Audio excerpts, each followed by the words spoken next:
morning all. I Jaya Sachan, Assistant Professor, Department of Computer Science at Arya College of Engineering and IT. Today we discuss about earliest deadline first algorithm in RDS. Earliest deadline first is an optimal dynamic priority scheduling algorithm used in real-time system. It can be used for both static and dynamic real-time scheduling. EDF uses priorities to the job for schedule. It assigns priorities to the task according to the uh, absolute deadline. The task whose deadline is closest get the highest priority. The priorities are assigned and changed in the dynamic function. EDF is very efficient as component as compared to other schedule algorithm in real-time system. It can make the CPU utilization to about 100% while still guaranteeing the deadline of all the tasks. EDF include the kernel overload in EDF.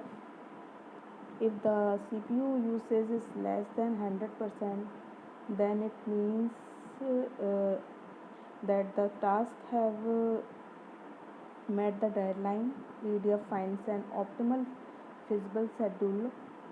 The feasible schedule is one in which all the tasks in the system are executed within the deadline. It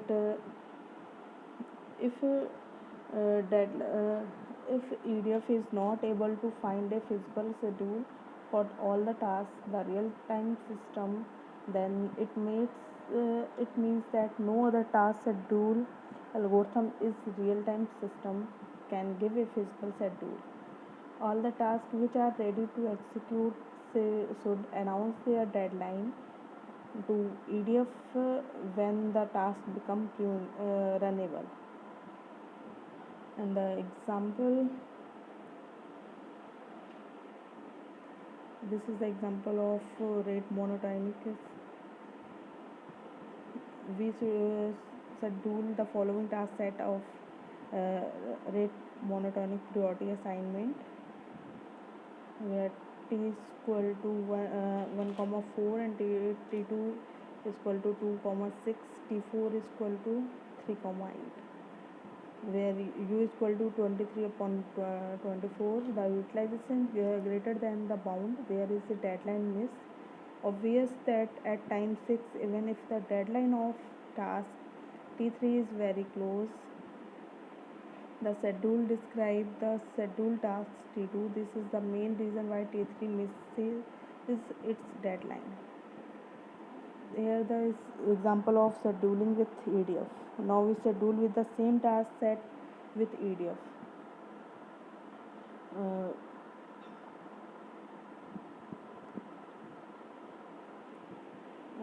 T1 where T1 is 1 comma 4 and T2 is 2 comma 6, T4 is equal to T3 is equal to 3 comma 8. U is equal to 23 upon 4. Again the utilization very high, however no deadline miss in the hyper period. Obvious all at time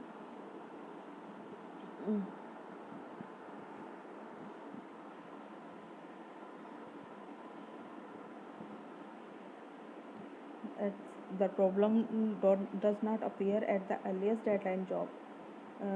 The one of T3 is executed. At t is equal to 0, all the tasks are released, but priorities are decided according to their absolute deadline. So T1 has higher priority as its deadline is 4. Earlier than T3, then T2 whose deadline is 6 and T3 whose deadline is 8. That's why it executes first. At t is equal to 1, again absolute deadline are compared, and T2 has shortest deadline, so it executes, and after that T3 starts execution. But at t is equal to 4, T1 comes in the system and deadline are compared at this instant. Both T1 and T3 has same deadline, so ties are broken randomly. So we continue to execute T3 at t is equal to 6. At t is equal to 6, uh, T2 is released. Now deadline of T1 is earliest than T2, so it start execute, and after that T2 begins to execute at t is equal to 8. Again T1 and T2 has same deadline, it means t is equal to 16, so ties are broken randomly and T2 continue its execution and then T1 complete. Now at t is equal to 12, T1 is equal to T2 comes in the system. So by comparing absolute deadline, T1 and T2 has same deadline, therefore ties broken randomly and we continue to execute T3.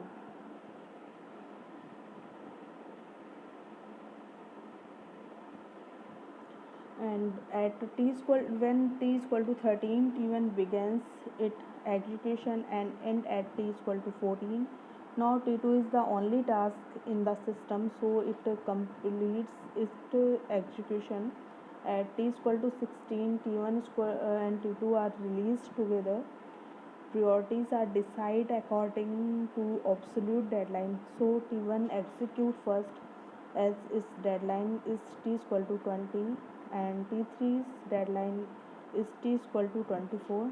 After T1 complete, T3 start and reach at t is equal to 17, where D2 comes in the system. Now by deadline compares, both have same deadline, t is equal to 24, so ties broken randomly and VT continue to execute T3 at t is equal to 20.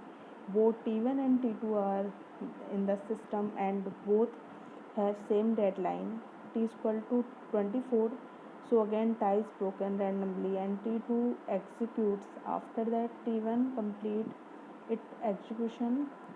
In the same way, system continue to run without any problem by following EDF algorithm. Scheduling bonds with EDF theorem gives us a task set of periodic tasks and subperiodic tasks with relative deadline equal to periods. The task set is schedulable by EDF if and only if. EDF is an optimal algorithm in the sense that it is a task set. If schedule then it is schedulable by EDF. Advantage of EDF over FP: there is not a need to define priorities. Remember that in flexible priority, in case of offsets, there is not an optimal priority assignment that is valid for all task set. In general, EDF has less constraints, which is optimality of EDF. We can fully utilize the process, less idle.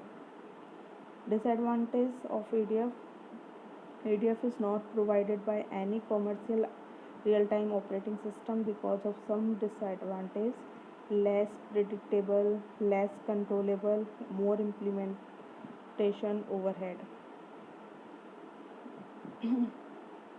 Domino effect: in case of overhead, we can have the domino effect with EDF. It means that all the tasks miss their deadline. An example of domino effect is following.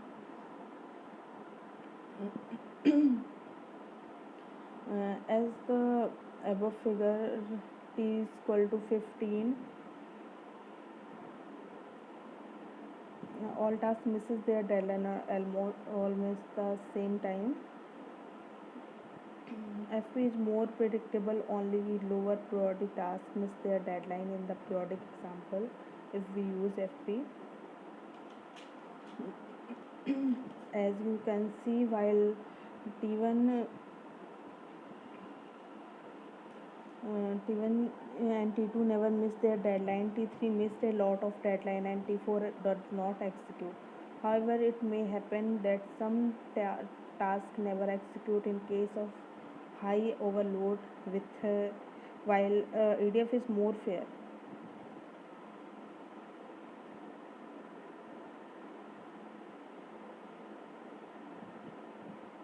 Here is the example of domino effect. As in the above figure, at t is equal to 15, T1 missed its deadline, and after that, at t is equal to 16, T4 is missing its deadline, then T2, and finally T3. So the whole system is collapsed. It is clearly proved that ADF has a shortcoming due to domino effect, and as a result, critical tasks may miss their deadline.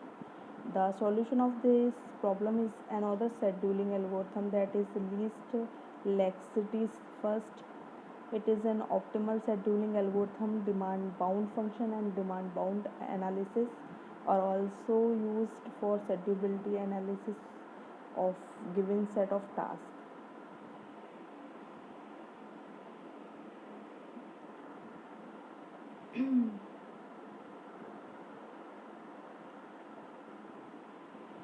Least laxity algorithm is a process is defined as the deadline mines remain computation time with the least laxity approach. The schedulability constraint is again given by equation. The process which has the least laxity is assigned the highest priority in the system and is therefore execute. Response time computation. Computing the response time is in EDF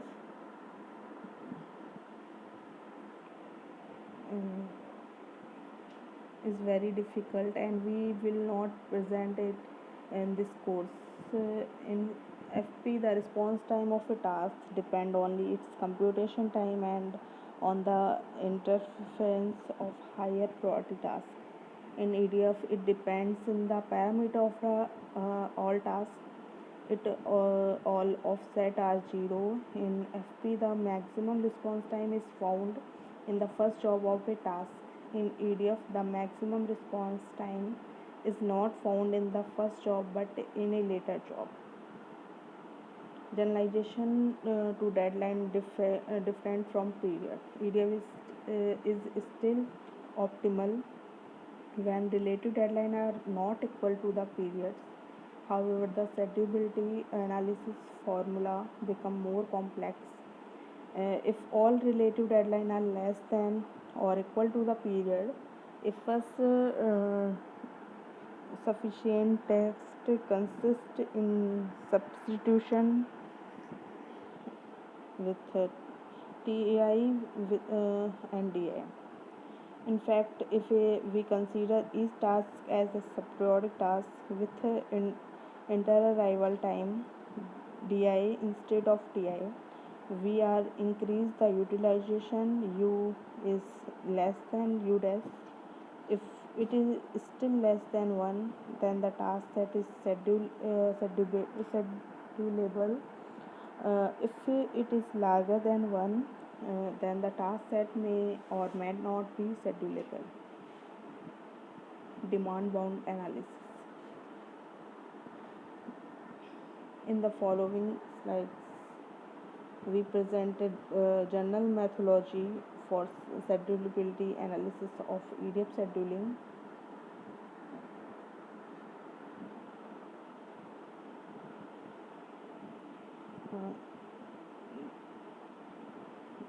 The demand bound analysis is a function of for a task.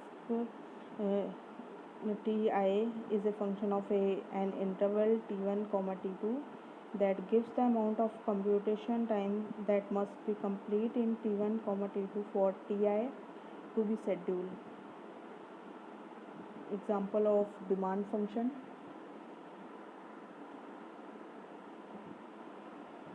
where t1 is equal to 1 comma 4 comma 6, t2 is equal to 2 comma 6 comma 8, t3 is equal to 3 comma 5 comma 10.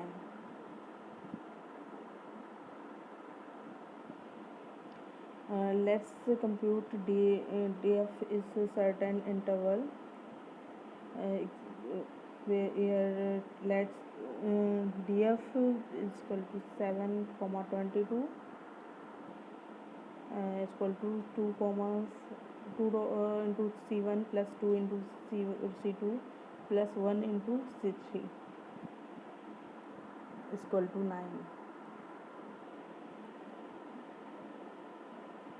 And in this figure, df is equal to df is 3 comma 13 and is equal to 1 comma 1 into c1 is equal to 1.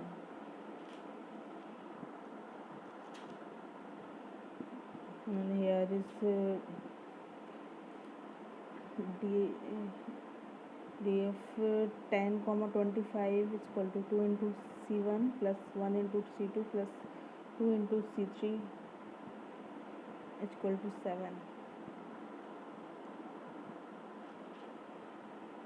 Condition of schedulability: a task set is schedulable under EDF if and only if this condition is applicable.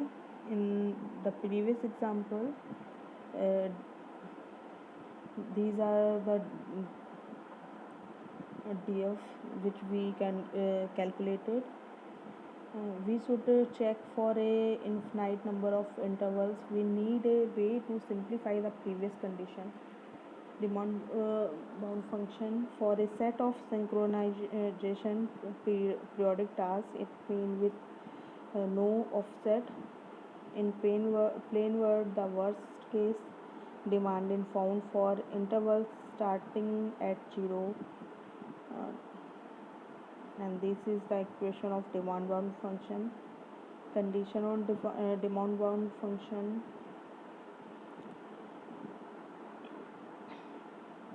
Thank you.